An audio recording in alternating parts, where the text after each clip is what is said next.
Hello everyone, कैसे हैं आप लोग। आशा करते हैं अच्छे होंगे, स्वस्थ होंगे और अपनी तैयारी अच्छे से कर रहे होंगे। तो दोस्तों, आज हम लोग इस वीडियो में मौर्य साम्राज्य के कुछ प्रीवियस ईयर के क्वेश्चन करेंगे।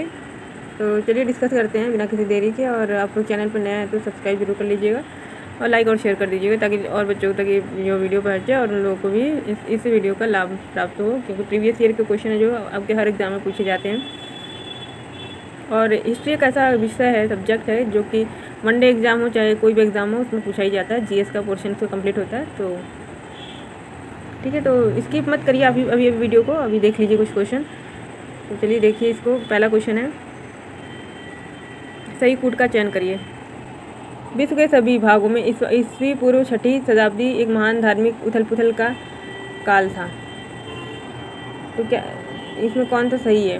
बी, वैदिक धर्म बहुत जटिल हो चुका था। कूट बताना है कि, तो ऑप्शन बी, ए और दोनों सही है। ठीक है ना। नेक्स्ट है, न्याय दर्शन के संस्थापक आपके गौतम हो जाते हैं। Option C is right. Ashok का रुमिनदेई स्तंभ है, संबंधित है, ये आपको संबंधित है बुद्ध के जन्म से। नेक्स्ट है, निम्नलिखित में से किस राजा के एक अभिलेख से सूचना मिलती है कि शाक्यमुनि बुद्ध का जन्म लुम्बिनी में हुआ था? Option A is right, Ashok के। शाक्यमुनि बुद्ध के जन्म स्थल का उल्लेख करने वाला प्राचीनतम अभिलेख साक्ष्य कहाँ से प्राप्त हुआ है? Option D is right, Rummindei. Next is, Ashok ने करों में कुछ रियायत की घोषणा की थी, यह किस अभिलेख में मिला है? तो लुम्बिनी के एक स्तंभ लेख से मिला है। Option C is right. Next question is, Ashok के निम्नलिखित में से किस शिलालेख में 1 ग्राम के भूज राजस्व में रियायत का उल्लेख है? Option A is right, Lumbini का स्तंभ लेख। नेक्स्ट क्वेश्चन है, अशोक ने अपने किस शासकीय वर्ष में लुम्बिनी की यात्रा की थी?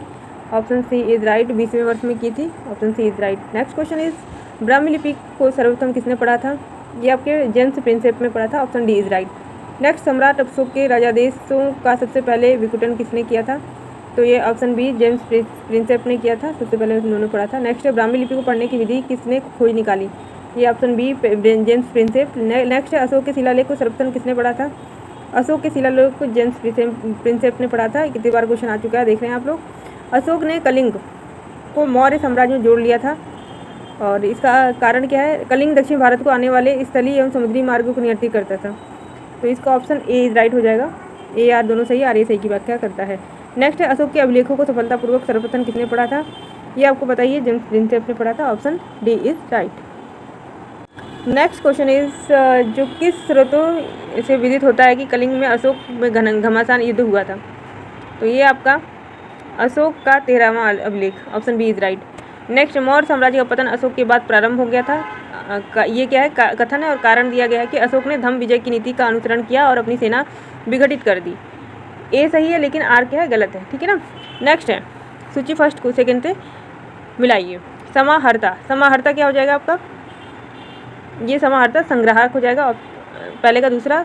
सन्निधाता, सन्निधाता आपका क्या हो जाएगा? कोषाध्यक्ष या भंडारा अध्यक्ष। नागरिक, नागरिक हो जाएगा आपका नगर मजिस्ट्रेट।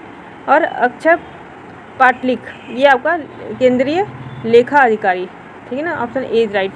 नेक्स्ट, इसमें भी अशोक का शिलालेख के बारे में दिया गया है और उसके बारे में बताया गया है। क्या है इसमें सम्मिलित करना है आपको।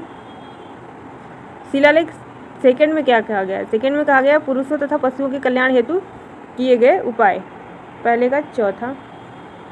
और इसके बाद है दूसरा जो शिलालेख 5वां है। शिलालेख 5वें में कहा गया, धर्म मात्र संस्था की व्याख्या करता है।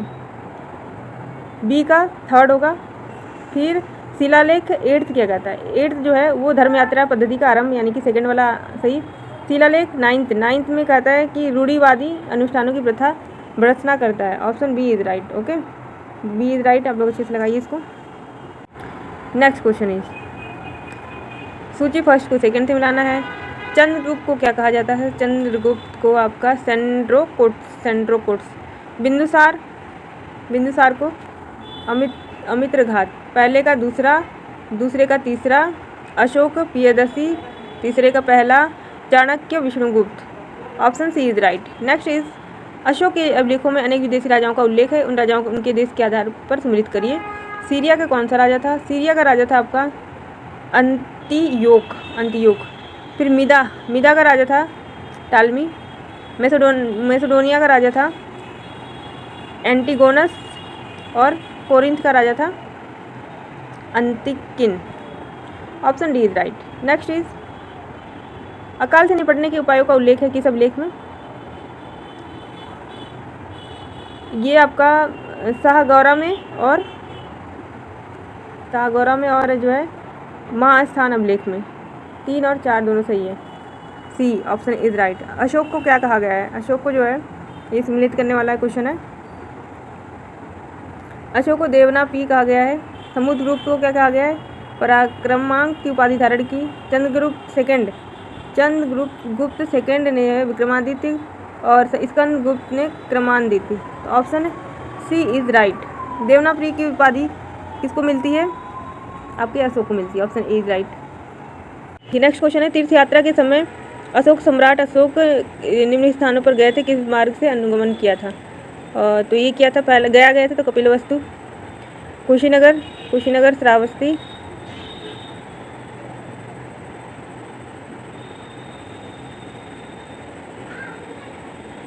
नेक्स्ट क्वेश्चन इज तीर्थ यात्रा के समय सम्राट अशोक ने किन जगह पर गमन किया था यानी गए थे?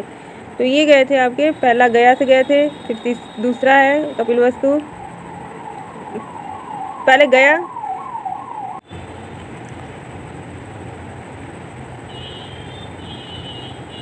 नेक्स्ट क्वेश्चन है दोस्तों तीर्थ यात्रा के समय सम्राट अशोक निम्नलिखित स्थानों पर गए, उन्होंने किस मार्ग से अनुगमन किया? तो फर्स्ट नंबर पे गया, फिर कुशीनगर, फिर गए थे लुम्बिनी के बाद ये कपिलवस्तु से फिर क्या है 5 ये जो सारनाथ, फिर छठवां। Option B is right.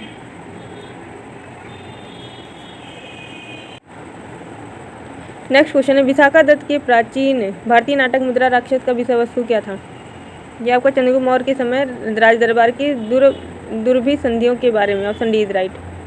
Next है मौर्य शासक बौद्ध धर्म के अनुयायी थे, कौन थे? ये आपका अशोक और बिंदुसार। अशोक और बिंदुसार पर टिक लगाइए। Option D is right. दूसरा और चौथा। नेक्स्ट है जिसके ग्रंथ में चंद्रगुप्त मौर्य का विशिष्ट रूप से वर्णन हुआ है? ये विशाखा दत्त। किस एक में से चंद्रगुप्त मौर्य द्वारा मगध का राज्य सिंहासन प्राप्त करने की कथा दी गई है? यह आपको मुद्रा राक्षस। मेगास्थनीज द्वारा उल्लिखित डायनोसिस निर्दिष्ट करता है शिव को। नेक्स्ट है किस पुस्तक में चंद्रगुप्त मौर्य को वृषल कहा गया है? वृषल जो है दोस्तों ये आपको मुद्रा राक्षस में कहा गया है। मेगास्थनीज के अनुसार पाटलिपुत्र का नगर एक समिति द्वारा शासित था, इसमें कितने सदस्य थे? इसमें आपके 30 सदस्य थे। Option C is right. Maurya काल में पाटलिपुत्र प्रशासन का वर्णन मिलता है, ये आपके इंडिका से मिलता है। इंडिका किसकी पुस्तक थी आप लोग कमेंट सेक्शन में बताएंगे।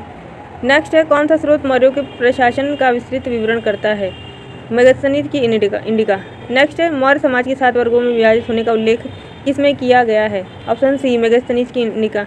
वह स्रोत जिसमें पाटलिपुत्र के प्रशासन का वर्णन उपलब्ध है। इंडिका में मेगास्थनीज ने भारतीय समाज को कितने समूह में विभाजित किया था? ये आपके 7 में किया था मेगास्थनीज ने। नेक्स्ट है यूनानी राजदूत मेगास्थनीज भारत में किसके दरबार में आया था? Chandragupta Maurya. Option C is right. Indica का मूल लेखक कौन था? इंडिका का मूल लेखक जो है मेगास्थनीज था। नेक्स्ट क्वेश्चन इज मेगास्थनीज की पुस्तक का नाम? आपका indica. Option D is right. Maurya समाज का विभाजन 7 वर्गों में किसके तौर पर उल्लिखित है? मेगास्थनीज की इंडिका। अशोक के जो प्रमुख शिलालेख हैं संगम राज्य में के किस विषय में बताते हैं? ऑप्शन सी दूसरा और 13वां शिलालेख में से यह बात हमें पता चलती है अशोक के 13वें और दूसरे शिलालेख से। ठीक है, संगम राज्य का। नेक्स्ट किसने मेगास्थनीज इंडिका को संदर्भित नहीं किया? प्लिनी ने। मौर्य काल में दुर्भिक्ष काल में राहत कार्य के लिए कोष्ठगारों के अस्तित्व का प्रमाण मिलता है? ये डी शाहगौरा में मिलता है। नेक्स्ट है प्राचीन भारतीय अभिलेख में से कौन एक खाद्यान्न को देश में संकट काल में उपयोग हेतु सुरक्षित रखने के बारे में शाही आदेश है? ये आपके अशोक के रुमनदेही अभिलेख में। नेक्स्ट है अशोक के स्तंभ लेख के शीर्ष उत्कीर्ण मिलता है? सिंह, अश्व, हाथी और बैल। Option A is right. Option A is right. Next है कौन सा एक वक्तव्य अशोक के प्रस्तर स्तंभों के बारे में गलत है? Option D is right. ये स्थापत्य संरचना के भाग है, ये गलत है। नेक्स्ट है अशोक के किस लेख में बौद्ध पुस्तकों का उल्लेख मिलता है? भाब्रू जो वो है लेख है उसमें मिलता है। नेक्स्ट है अशोक कालीन अभिलेख किस भाषा में है? ब्राह्मणी, अरमेइक और खरोष्ठी। अशोक का नाम मिलता है कहाँ मिलता है? मास्की अभिलेख में। नेक्स्ट क्वेश्चन है, राज्य किस एक राज्य में अशोक के व्यक्तिगत नाम का उल्लेख है? ऑप्शन डी मास्की। नेक्स्ट है, कलिंग युद्ध का विवरण हमें कहाँ मिलता है? 13वें शिलालेख में। नेक्स्ट है, निम्नलिखित में से किस लेख में अशोक का नाम है? ये किस में है? मास्की के लघु शिलालेख में। नेक्स्ट है, अशोक द्वारा स्थापित सबसे सुरक्षित स्तंभ। लौरिया नंदगढ़ का जो अभिलेख है वो सबसे सुरक्षित है स्तंभ में। नेक्स्ट क्वेश्चन है, अभिलेखों में से किसने अशोक का नाम उल्लेख हुआ है? गुर्जरा में। Option A is right. Next है, वह स्थान जहाँ प्राक अशोक ब्राह्मी लिपि का पता चलता है? Option B Anuradhapur. पत्थर का प्राचीनतम शिलालेख किस भाषा में है? प्राकृत। चंद्रगुप्त मौर्य और अशोक दोनों के नाम उल्लिखित हैं रुद्रदामन का जूनागढ़ में। नेक्स्ट इस किस अभिलेख से पता चलता है कि चंद्रगुप्त का प्रभाव पश्चिम भारत पर था? Option C is right. Rudradaman का जूनालेख शिलालेख। चंद्रगुप्त मौर्य का प्राचीनतम अभिलेखीय उद्धरण किस अभिलेख में मिलता है? तो ये रुद्रदामन का जूनागढ़ जो अभिलेख है उसमें मिलता है। किस अभिलेख में चंद्रगुप्त मौर्य और अशोक दोनों का वर्णन मिलता है? ये आपके महाक्षत्रप रुद्रदामन के जूनागढ़ अभिलेख से। तो फ्रेंड्स, आज के लिए इतना ही। क्वेश्चन करते हैं नेक्स्ट वीडियो में। इसके नेक्स्ट वाला जो पार्ट है, सेकंड पार्ट, वो वाले सारे क्वेश्चन करवा दूंगी जो कि इंपॉर्टेंट है। ये देख सकते हैं कि सारे प्रीवियस ईयर के क्वेश्चन लिए गए हैं। सो आज के लिए इतना ही। मिलते हैं नेक्स्ट वीडियो में। And tata and bye bye, take care, पढ़ाई करते रहिए। ओके।